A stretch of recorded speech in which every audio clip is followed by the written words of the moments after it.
नमस्कार फ्रेंड्स आपण मानकु आम यूट्यूब चैनल को बहुत बहुत स्वागत। आज वीडियो आपण बहुत ही खास हेबाकु जाउची कारण एबे हमें जानिबा कि आगामी ए 4 मास रे आपणकर जीवन रे कोन सब बड़ बड़ परिवर्तन हेबाकु जाउची एवं केउ सब सुख सुविधा आपण प्राप्त करिबाकु जाउछंती आउ कोन सब आपणक जीवन रे घटिबाकु जाउची आउ आपणकु कोन शुभ फल कोन अशुभ फल मध्ये मिलिबो ता सहित आपण माने जानिबे आपणकर स्वास्थ्य शिक्षा प्रेम जीवन वैवाहिक जीवन भाग्य क्यारियर एवं व्यापार वाणिज्य विषय में डिटेल्स रे जानिबा एवं ए सब मास मानकरे आपणकर कोन सब अशुभ फल प्रदान हेउची आ प्रतिकार विषय रे मध्ये जानिबे। तेबे फ्रेंड्स जदि आपण मानकु कहिबो तो जदि वीडियो को आपण संपूर्ण शेष पर्यंत देखंतु चैनल को सब्सक्राइब करि नाहंती तो सब्सक्राइब करंतु और वीडियो को गोटे लाइक करंतु आ कमेंट बॉक्स रे जय जगन्नाथ बोली आपण अवश्य लिखंतु। तेबे फ्रेंड्स आसंतु आ देरी न करी जानिबा कि आपणक पई ए मास रे ग्रहंकर स्थिति किपरि रहिबो। जदि विशेष भाव में कहिबा हमर 12 गोटी राशि चक्र रे राशि रहिछि आ राशि चक्र रे विभिन्न प्रकार रो परिवर्तन हुए। जदि विशेष भाव में हमें कहिबा आगामी ए 4 मास रे आपणकर प्रथम स्थान रे गुरु बृहस्पति रहिबे द्वितीय स्थान रे शुक्रंक सहित सूर्य अवस्थान करिसेंती आपणकर तृतीय स्थान रे बुध जेहेतु अवस्थान करिसेंती आ पंचम स्थान रे केतु मध्ये विराजित होइकी अछंती आपणकर दशम स्थान रे शनि मध्ये विराजित होइकी रहिसेंती एकादश स्थान रे विशेष भाव रे राहु मध्ये रहिसेंती द्वादश स्थान रे मंगल विराजित होइकी रहिसेंती। तेबे फ्रेंड्स जदि एठी हमें आसंतु कहिबा आपण माननकु कि मास गुडी करे आपणकर स्वास्थ्य किपरि रहिबो। स्वास्थ्य रो गृह होउची प्रथम गृह एवं इम्यूनिटी सिस्टम रो गृह जेहेतु होई थाए तो निज गृह बा सेल्फ गृह होई थाए प्रथम गृह। तो प्रथम गृह रो अधिपति बा राशि रो अधिपति कर विशेष भाग रे शुक्रंकर द्वितीय घरे अवस्थान करिसेंती सूर्यंक सह अवस्थान करिसेंती तो मंगल सूर्य शुक्र राशि परिवर्तन करिवे किंतु आपणकर राहु केतु शनि कोनोसी राशि परिवर्तन करिवे नाही जो स्थान रे अवस्थान करिसेंती से स्थान रे ही रहिबे। तो आपणकर शुक्र विशेष भाव रे 7 तारिख को तृतीय घर को प्रवेश करिवे तापरे विशेष भाव रे आपणकर जीवन रे बड़ परिवर्तन आसीबो।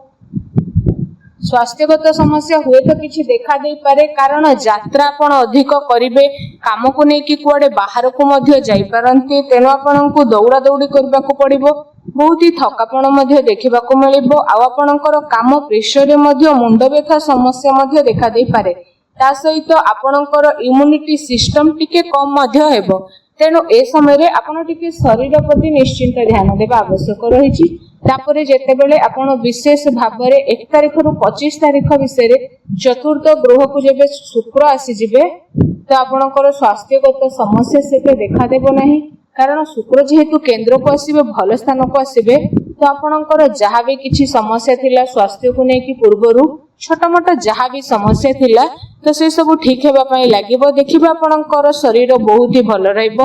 आ जेते बेले शुक्र त्रिकोण को आसीबे विशेष भाव रे 25 रु 19 तारिख पर्यंत पंचम घरे रहिबे तो सेते बेले स्वास्थ्यगत समस्या से देखा देबो नाही मन आपणकर भल रहइबो दूर यात्रा मध्ये करि पारंती आ टिके टिके थकापण मध्ये लागि पारे ठंडा किंबा काश भली टिके समस्या आपनको देखा देबो एते बड़ समस्या देखा देउ नाही।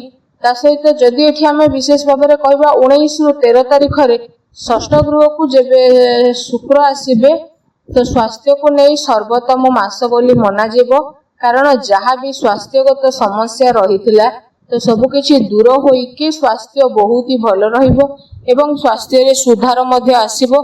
जदि भी किछि समस्या थिला स्वास्थ्य को नै कि चिंता रे रहउथिले तो स्थिति बहुत ही भल रहिबो।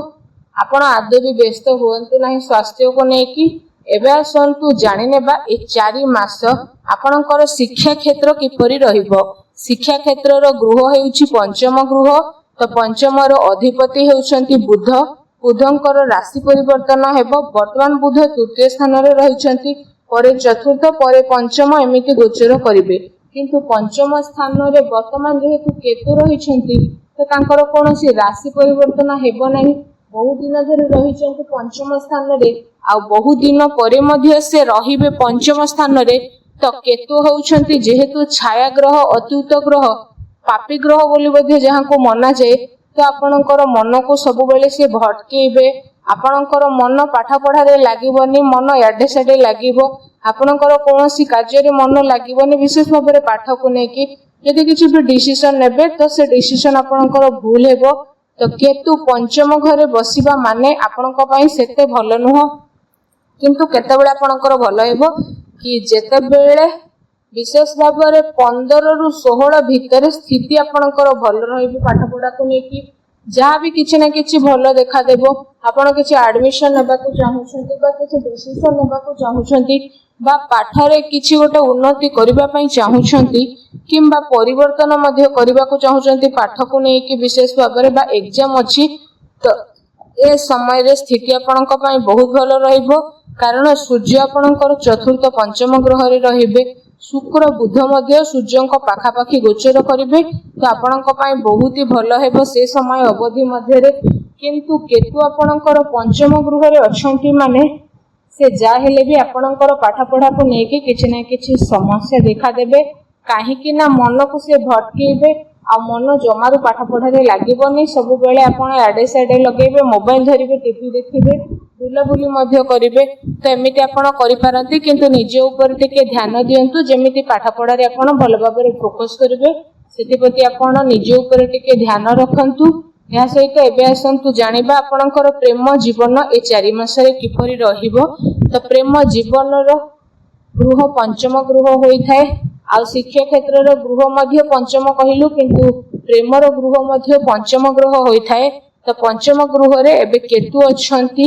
ତ କେତୁଙ୍କର କୌଣସି ରାଶି ପରିବର୍ତ୍ତନ ହେବ ନାହିଁ, ପଞ୍ଚମ ଘରରେ ବିରାଜିତ ହୋଇକି ଅଛନ୍ତି ଆଉ ରହିବେ। ତେଣୁ କେତୁ ଯେହେତୁ ଆପଣଙ୍କର ଛାୟା ଗ୍ରହ ଅଟନ୍ତି, ଅତୁତ ଗ୍ରହ ଅଟନ୍ତି, ତ ଆପଣଙ୍କ ମନକୁ ଭଟକେଇବେ ଏବଂ ଆପଣ ଯେତେ ବି ଭଲ କାମ କଲେ, ଠିକ କାର୍ଯ୍ୟ କରିଥିଲେ ମଧ୍ୟ ସେଥିରୁ କମି ବାହାର କରିଥାନ୍ତି। ମାନେ ଆପଣ ଆପଣଙ୍କର ଜୀବନ ସାଥୀ ଯିଏ ରହିଲେ ତାଙ୍କ ସହିତ ଯେତେ ଭଲରେ ଟାଇମ ସ୍ପେଣ୍ଡ କରନ୍ତୁ, ଯେତେ ତାଙ୍କୁ ଖୁସିରେ ରଖିବାକୁ ଚେଷ୍ଟା କରନ୍ତୁ, କିନ୍ତୁ ସେ ଆପଣଙ୍କର କମିକୁ ବାହାର କରିବେ, ଆପଣଙ୍କର ଦୁର୍ଗୁଣ କହିବେ। ତା ସହିତ ଏଇଟା ଦେଲେନି, ସେଇଟା ଦେଲେନି, ଏ ଟାଇପର କଥାବାର୍ତ୍ତା ମଧ୍ୟ ସେ କରିବେ। କାରଣ ଯେହେତୁ କେତୁ ପଞ୍ଚମରେ ରହିଛନ୍ତି ତ ମନ ଅଶାନ୍ତି ରହିବ। କୌଣସି କାର୍ଯ୍ୟରେ ଆପଣଙ୍କର ସନ୍ତୋଷ ଭାବ ଆସିବ ନାହିଁ, ସବୁବେଳେ ଅଶାନ୍ତିରେ ରହିବେ। ଆଉ ପ୍ରେମ ଜୀବନରେ ସନ୍ଦେହ ମଧ୍ୟ ବୃଦ୍ଧି ହେବ। ତ ସନ୍ଦେହ କରିବାରେ ଆପଣ ଲାଗିଯିବେ। ଆଉ ଦୁଇ ଜଣଙ୍କ ଭିତରେ ଛୋଟ ମୋଟ କଥାକୁ ନେଇ ମନ ମତାନ୍ତର ଦେଖିବାକୁ ମିଳେ। ତ ସବୁ ମାସ କଣ ଆପଣଙ୍କର ଖରାପ ରହିବ? କେତୁ ଯେହେତୁ ପଞ୍ଚମରେ ରହିଛନ୍ତି ତ ସବୁଦିନ କଣ ଖରାପରେ ରହିବ? ନାହିଁ, ଆପଣଙ୍କର ସେତେବେଳେ ଭଲ ହେବ ଯେତେବେଳେ ବୁଧ ଏବଂ ଶୁକ୍ର ବିଶେଷ ଭାବରେ 1 ତାରିଖ ପରେ ଆପଣଙ୍କ ଚତୁର୍ଥ ଗୃହକୁ ଆସିବେ।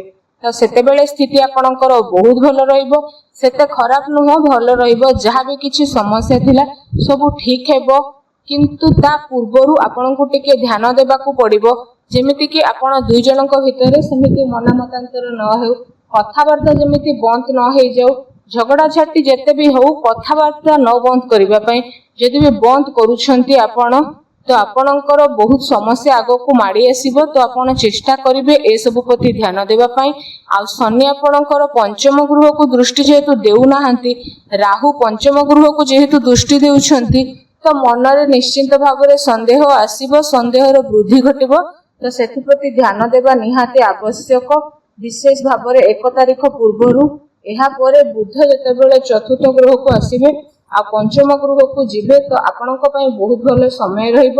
ପ୍ରେମ ଜୀବନରେ ସମସ୍ୟା ଟିକେ ଟିକେ କମିବାରେ ମଧ୍ୟ ଲାଗିବ, କିନ୍ତୁ ସେ ସମୟ ଭଲ ରହିଛି। ବାସ୍ ଏସବୁ 4 ମାସରେ ଦେଖିବାକୁ ଗଲେ ବିଶେଷ ଭାବରେ ଆପଣଙ୍କର ମିଶ୍ରିତ ଫଳ ପ୍ରଦାନ କରୁଛି। ତ ବିଶେଷ ଭାବରେ ଏ ସମୟ ଅବଧି ଆପଣଙ୍କ ପାଇଁ କିଛି ସମୟରେ ଭଲ, ତ କିଛି ସମୟରେ ଛୋଟ ମୋଟ ସମସ୍ୟା ଦେଖା ଦେଉଛି କେତୁଙ୍କ ପାଇଁ। କାରଣ କେତୁ ଯେହେତୁ ପଞ୍ଚମ ସ୍ଥାନରେ ରହିଛନ୍ତି, ତ ସେ ଯେତେ ଭଲ ଆପଣ ହେଲେ ମଧ୍ୟ ଆପଣଙ୍କର ଖରାପ ହିଁ ଖରାପ କରେଇବେ ଓ ମନକୁ ଆପଣଙ୍କର ସନ୍ଦେହ ମଧ୍ୟ ଆଣିବେ।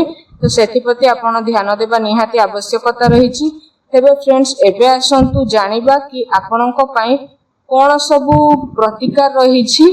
ତ ବିଶେଷ ଭାବରେ ଯଦି ପ୍ରତିକାର ବିଷୟରେ ଆମେ ଆପଣଙ୍କୁ କହିବୁ, आपण बिजनेस रे नुआ इन्वेस्टमेंट करबा को चाहूतिले आपण गाई माननकु किछि खाइबा को दियंतु ता सहित आपण माँ बापांकर सेवा करंतु एहा सब क्रोध ठारू सर्वप्रथम दूरेई के रुहंतु स्थिति आपणक पई बहुत भलो रहइबो। वीडियो केमती लागला कमेंट करके जणातु। चैनल रे नुआ आस्थिले चैनल को सब्सक्राइब करंतु। धन्यवाद।